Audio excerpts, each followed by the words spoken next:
Hello, my name is Jacqueline Ford. I am humbled and honored to have worked for the Department of Children and Families for over 25 years, and although I may be familiar with many of the topics I bring to you, I am inviting experts in those fields to share their knowledge. This week, we will have a conversation with Beresford Wilson and Patricia Gaylord from Favor Incorporated.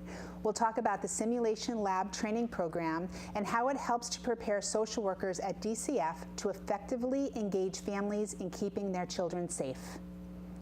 Welcome, both of you, to Doors to Hope and Healing. Thank you. Thank you so much for being here. Having witnessed what happens at a simulation lab, we thought it was so important to have you two in to talk to our viewers about the work that's being done to help our staff be the best social workers they can be with different real-life situations. Before we get started, I just wanted you two both to have a chance to introduce yourself. If we can start with you, Beresford. Sure, I'm Beresford Wilson. Presently, I am the Executive Director of the statewide multicultural family support organization known as Favor. Well, thank you. Welcome. And Patricia? Hi, my name is Patricia, and I am the Family Systems Manager for the Western region. That includes Danbury, Waterbury, and Torrington, and I, too, work at Favor under Beresford's direction. And how long have you been with Favor? Oh, about 9 years now. Wow. And what about you? 4 years. 4 years? 4 years, yes. So let's start with, the first question is what is Favor Incorporated, and what types of services do they provide? As I mentioned, Favor is a statewide multicultural family support organization. We provide advocacy and family support in the areas of juvenile justice, child welfare, and special education, primarily special education, though. Mm-hmm. And how did the whole simulation lab come to be under Favor's guidance, really? We started off with a partnership with Department of Children and Families with a day one training. Mm-hmm. The first day that the trainees and the candidates for employment are trained, they are introduced to Favor, and they also hear a family story told by a family member with lived experience, usually a staff person, but we have since incorporated family champions and community champions. And when you say a family story, is the story being told by the family themselves that experienced Absolutely. That DCF experience? Absolutely.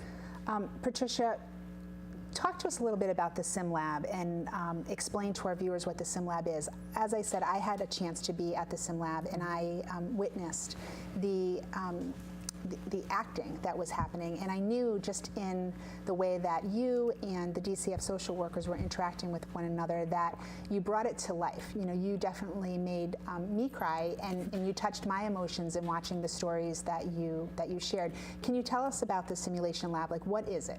Okay, so thank you for that. You're welcome. The Simulation Lab is a partnership between the Department of Children and Families and Favor, and what we wanted to do was help the new trainees that are coming in mm-hmm. to understand how families might, their side of the story, or how they might perceive DCF coming into their homes, and how they could best engage them, or best practices to engage in families, like, you know, be respectful of the culture. The language is important. The way your body speaks to other people is important. And so we do these simulation labs up at the Veterans Home in Rocky Hill mm-hmm. On West Street. And so it's our individual rooms. They're made to look like families' homes. They have the atmosphere. In my scenarios, and we play music, you know, mm-hmm. and give them that real life feel. I see. And when you talk about the experiences of a social worker and wanting them to understand, you know, how a family is feeling and what they can expect when they go to a home, oftentimes it's easier when you're simulating that experience than being thrown into that home visit for the very first time. Right. You know, having been with the department for many years, we didn't have sim labs. So when we went out to those homes for the very first time and knocking on those doors, we were learning from experience. Can you talk a little bit more about the purpose of the sim lab? Is it to make the staff sensitive to the needs of the family, or is there preparing them for safety? of that interaction, of being that first knock on the door of a contentious situation? It's all of the above. So the DCF Academy, they go through their training and they tell them about worker safety, and they might tell them about, you know, some of the goals that they need to be aware of when they're going into a home. And then when they come into the simulation lab, what happens is we allow them to have that practice, to go into that. It's real life experiences, and we give them that experience so that they could evaluate each other and evaluate themselves, and then they have that support from their supervisors, the trainee academy, and they review their simulation and their participation or activities and things like that. And are the staff, is this just a one-day experience for our staff through the training academy when they're learning and then applying what they're learning, or do they visit the simulation lab more than once, our staff? So most recently, it's a 2-day training. Usually they come in first and they do their simulation experiences, and then they'll come back. And we recently did safety scenarios, so that's for more seasoned staff, or they can come back and participate in that and practice their safety roles in that aspect. So the second scenarios are for workplace safety, and they come in pairs. Rather than individually. The first level is individual engagement, and we don't refer, at Favor, we don't refer to the event as Sim Labs. That's a DCF thing. We refer to it as family engagement. Okay. And I like that. I like that word better, because we are engaging the family. And one thing that just stands out in my mind is when the DCF worker was knocking on your door and you let them in, you thanked them for not identifying themselves as a DCF worker in the crowded hallway of an apartment building. Right. And it was something that, you know, resonated with me, because, you know, for you, letting someone in that you really weren't sure who they were, it could be scary, but also to protect your confidentiality in how they address themselves in coming into your home, really, that did resonate with me. So tell me about how your staff are identified to be the actors and actresses in this family engagement. How do you identify staff? Well, first of all, Favor is an organization that employs right now about 28 staff, and 98% of our staff are families with lived experience. Okay. So it's not hard to identify staff, but we are primarily using staff from our FSM program. FSM program's key tenet is family engagement, but on a systems level. Staff like Patricia in the 6 different regions that DCF cover in the state of Connecticut mobilize and help move families from their communities to the external and internal tables that regulate and recommend policy and guidance to our elected officials, our appointed officials, and DCF employed officials. Can you talk to our viewers about what FSN? FSM is Family Systems Managers. Okay, okay. Just, I know we use a lot of internal jargon, Yes. and acronyms at DCF as well. So when you talk about your staff is having that lived experience, maybe not all of your staff feel comfortable to do an acting, or are there some staff that are identified because they are a little bit more comfortable to be in that situation? There are staff that are more comfortable. We are incorporating our family peer support specialist staff, our FPSS staff also. There are situations that can trigger, but most people that come into this work, this advocacy work, and this level of work are seasoned, have told their stories multiple times, and are comfortable in sharing and find power in relating their stories and also helping families to reach resolutions that they have not reached before system-wise.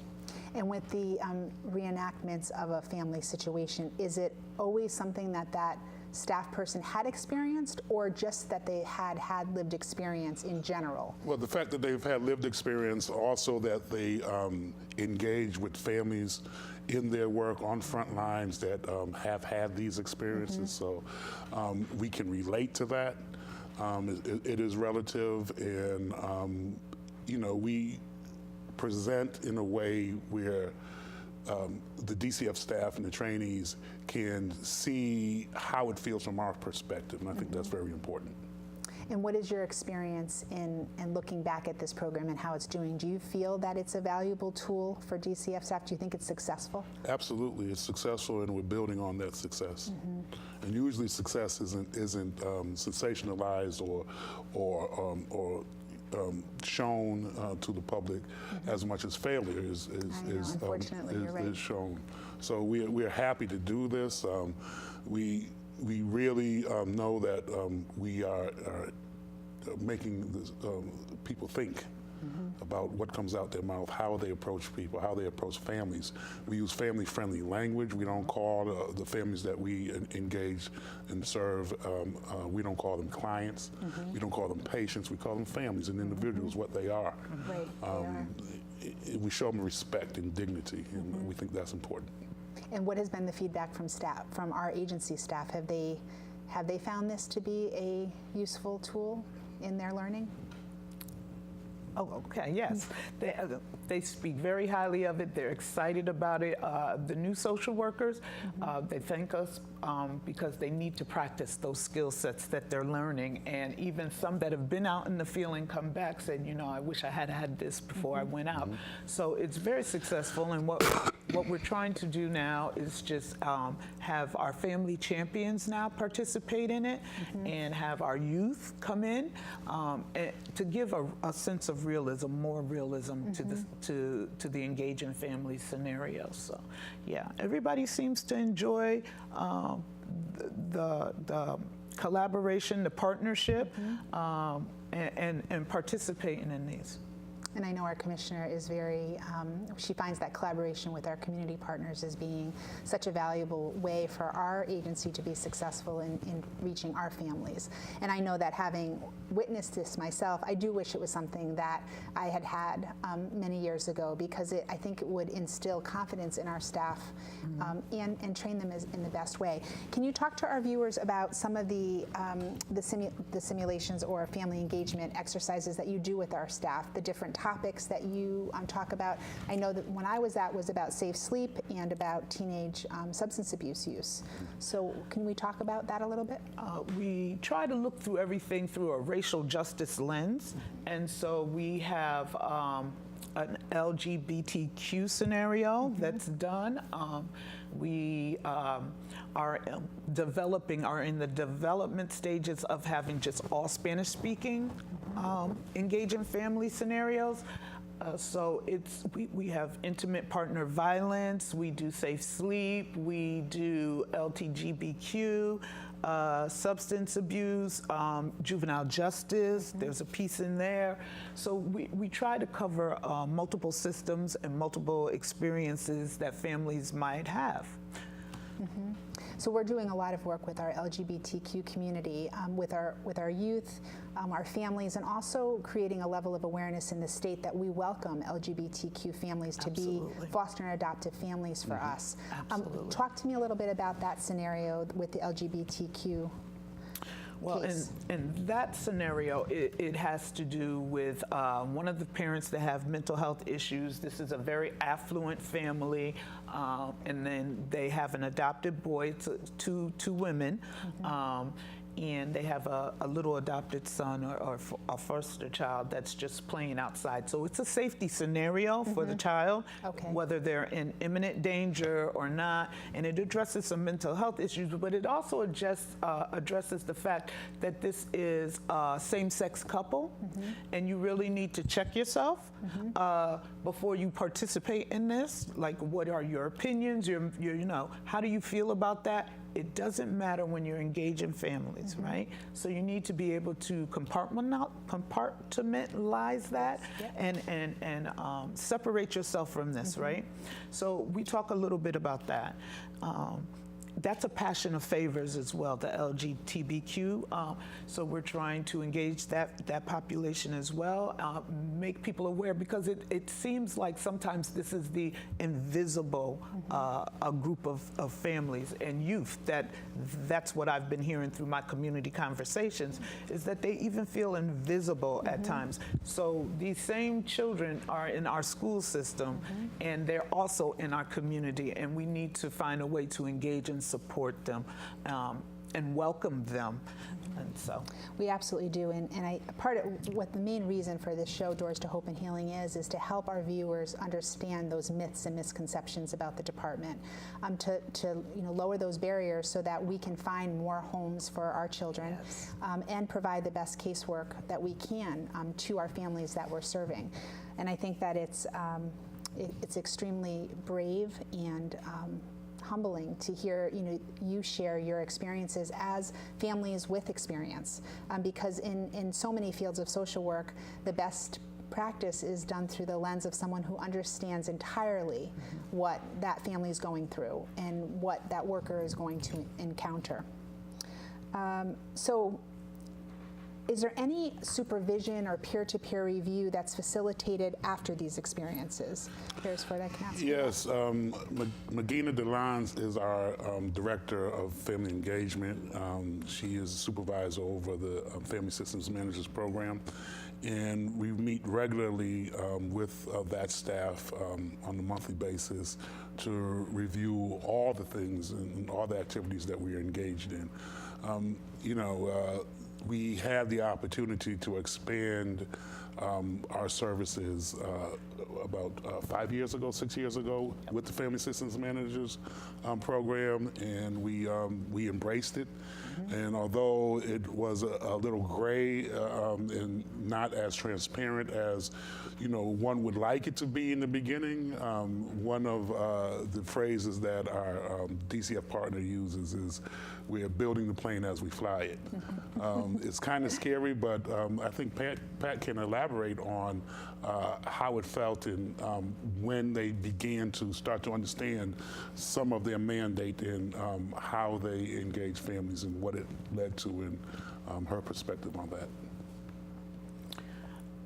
So yeah, it was scary in the beginning, but we realized early on that our focus is on families and children and youth, and trying to engage them and bring them into tables to have their voices heard. So what we're trying to do is establish a family and youth voice across the state that can help give guidance and direction to the development of the children's behavioral health plans, the advisory boards to develop advisory and youth boards, to other systems, whether it's JJ, whether it's children's behavioral health, welfare, whatever, so that people can have a sense of realism.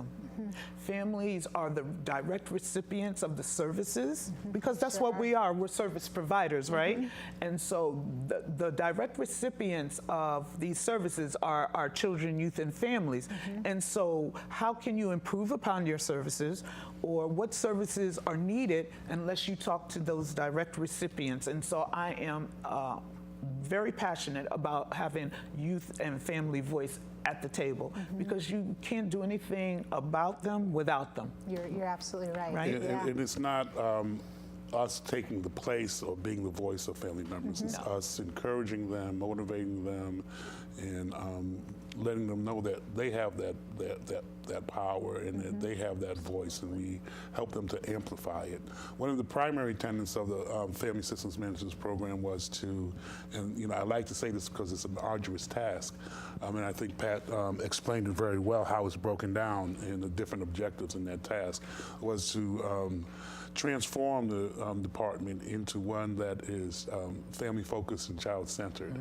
That's a simple statement, but it is a large task. When we talk about partnership, we define partnership as shared authority and shared responsibility. Those things are easy to say, but power usually doesn't concede anything without demand. So we kind of soften that up and it is our right to demand that we are serviced by an agency that is sanctioned by the state to protect children. How does that look, though, and what is the best way to do it, and to fully employ those children and those families in the process of doing that? We believe that is the best direction to go in. We have full confidence in Commissioner Durantis to initiate that and to support that and sustain that, and it takes all of us to make that happen. It sure does, and it's nice to hear you say that. So when you're doing these simulation labs and you have a DCF worker who's engaging, in the topic of that particular reenactment, who says that the social worker is doing well in that role? Is there someone from the training academy that's monitoring that review of that situation to make sure that what they're learning in the academy is being... So the engaging family scenarios are set up with a FSM or a family system or a family champion, and they're paired with a DCF training academy staff member, right? And so what we like to come from is a strength-based lens. So it's not what you're doing wrong, but how can you improve upon it? And so the family champion, the FSM, will give feedback, and the supervisor of the academy will give feedback, and the peer will give feedback. Okay, thank you very much. Well, thank you for joining us here today, and it's been such a valuable opportunity for us to learn about all that we're doing as community service providers. And there's just one last question I'd like to ask you, because I've been wanting to ask you this before we break, and I know we only have 2 minutes. But is there a way to make sure that there's self-care for your employees, that these situations aren't triggers for them? Because I can imagine that you're revisiting a place in your life that was very painful and traumatic for you. So is there support services wrapped around your staff? Absolutely, and I'll let you handle that. Self-care is woven into everything that we do. We have staff that turn over because of compassion fatigue and a myriad of things, but yes, self-care is definitely, we have trainings on it, we check on one another, and we operate as a family. I'd like to hear that. I have a fabulous supervisor, and that is her main focus for her team, is to make sure that we take care of ourselves. And she's gone through some difficulties herself, so self-care is what she advocates on behalf of us. So if we need to take a mental health day, whether we have it or not, she's like, okay, we'll make it work. And like my executive director said, we act as a family organization. We understand that families have difficulty, so we wrap supports around each other. Well, that's wonderful to hear, because I worried about that in watching. And there's so much more I want to ask, but unfortunately we are out of time for this segment of Doors to Hope and Healings. Thank you for joining me. Thank you for having us. Thank you. Working with families is a delicate dance, and we must always ensure the best casework practice possible. As we learned today, the simulation labs, or family engagement, provide hands-on learning experiences with supervision and peer-to-peer review for our staff to help educate, build confidence, and learn how to provide the best assessments based on real-life scenarios. Thank you for watching Doors to Hope and Healing. Before we close, I would like to introduce you to David. David is waiting for his forever family. Meet David. The first thing that really struck me when I met David was his ability to smile and make the room light up. He is currently placed in a group home for children with special needs. David is often laughing, he's often smiling. He likes to go to the zoo, he likes to go bowling, he likes walking on the beach. He's currently participating in aquatherapy, and he also loves his music therapy. He can sing some nursery rhymes. You kind of hear tidbits of some Old MacDonald, Twinkle, Twinkle, Little Star. So his face kind of lights up when he hears music. So that's really nice to see. David does need consistent supervision and monitoring based on his medical needs. His vision is low, so he does have trouble at times seeing things and responding to things. He's made a lot of successes with his ability to almost eat independently. He will need assistance walking, but he is mobile. Once David knows his space and his environment, he's able to move around fairly independently. He does have ongoing contact with his maternal grandmother. He lights up, and he really looks forward to her visits. Even when she can't get here to visit all the time, she sends cards, she sends letters. So maintaining that bond is really important. David would be best matched in a family that has either 2 adult caregivers or a single adult caregiver that has some family support, some friend support. The Department of Children and Families is here to help whatever family David is matched to continue his needs both in home and out of home, and has a variety of resources available to continue that. David will never live on his own, but with the right support, the right love, the right guidance, he will certainly be able to thrive in a family. My hope is that David's family will continue to keep that smile on his face, continue to take him places that make him happy. My hope for David is happiness.